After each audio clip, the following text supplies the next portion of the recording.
សួស្តីអ្នកទាំងអស់គ្នានេះគឺជាសម្លខ្មែររបស់យើងពីបុរាណហើយសម្លមួយមុខនេះដែរយើងស្លត្រីអាំងក៏បានឬក៏ត្រីស្រស់ក៏បានហើយមានបន្លែស្រស់ៗជាច្រើនមុខទៀតហើយទាំងអស់នេះគឺជាគ្រឿងផ្សំសម្រាប់ធ្វើសម្លត្រឡប់របស់យើងគឺខ្ញុំដាក់ប្រទីហើយផ្សិតមានរនោហើយនឹងស្អំត្រីអណ្ដែងគឺខ្ញុំស្លត្រីស្រស់ហើយនឹងស្លឹកគួរស្ក្រៃយើងកញីវាមកហើយក៏ពូជវាមានប្រហុកអំបិលស្ករនិងប៊ីចេងឥឡូវនេះខ្ញុំធ្វើការដាក់ឆ្នាំងដាំទឹកសិនឲ្យពុះសិនហើយធ្វើការដាក់គួរស្ក្រៃចូលទៅមកឥឡូវគឺថាទឹករបស់ខ្ញុំគឺបានដាំពុះហើយបន្ទាប់ពីដាំទឹកពុះរួចហើយខ្ញុំក៏ធ្វើការដាក់ផុកដើម្បីជ្រុំផុករបស់យើង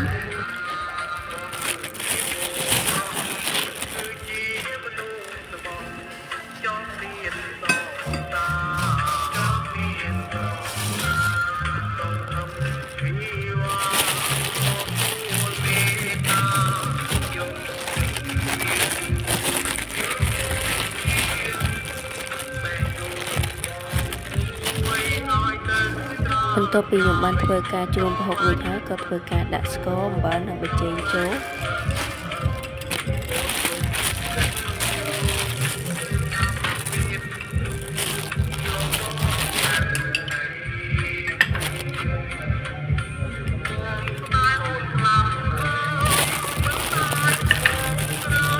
ហើយពពុះនៅលើហ្នឹងគឺខ្ញុំដងចេញ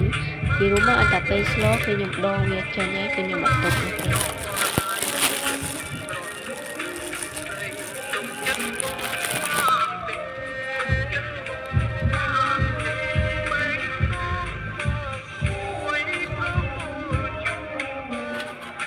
ឥឡូវនេះគឺថាខ្ញុំបានដងពពុះរួចហើយខ្ញុំក៏ធ្វើការដាក់ត្រីរបស់យើងចូលទៅបន្ទាប់មកយើងក៏ធ្វើការគ្របឆ្នាំងទុករហូតដល់តែត្រីរបស់យើងគឺឆ្អិនតាមយើងធ្វើការដាក់បន្លែចូល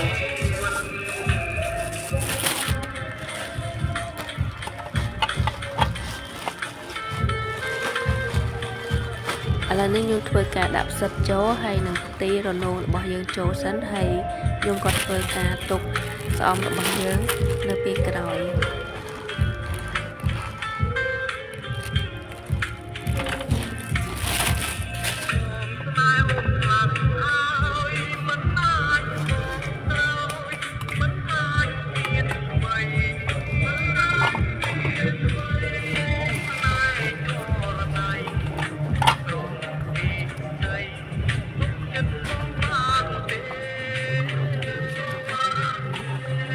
នៅពេលដែលខ្ញុំដាក់ស្អំចូលហ្នឹងគឺខ្ញុំអត់ទុកយូរទេខ្ញុំដាក់ស្អំគ្រាន់តែស្ពាប់ទៅគឺខ្ញុំធ្វើការបិទគាហើយលើកតែម្ដងបន្ទាប់ពីខ្ញុំដាក់បន្លែរួចហើយអស់ខ្ញុំក៏ធ្វើការភ្លក្សយករសជាតិនៅអ្វីដែលខ្ញុំចង់បានសម្រាប់នេះគឺរសជាតិប៉ុណ្ណឹងគឺបានហើយខ្ញុំក៏ធ្វើការបិទគាហើយវីដេអូសម្រាប់ធ្វើសម្លរបស់ខ្ញុំគឺមានតែប៉ុណ្ណឹងហើយបាយជួយនៅពេលក្រោយទៀត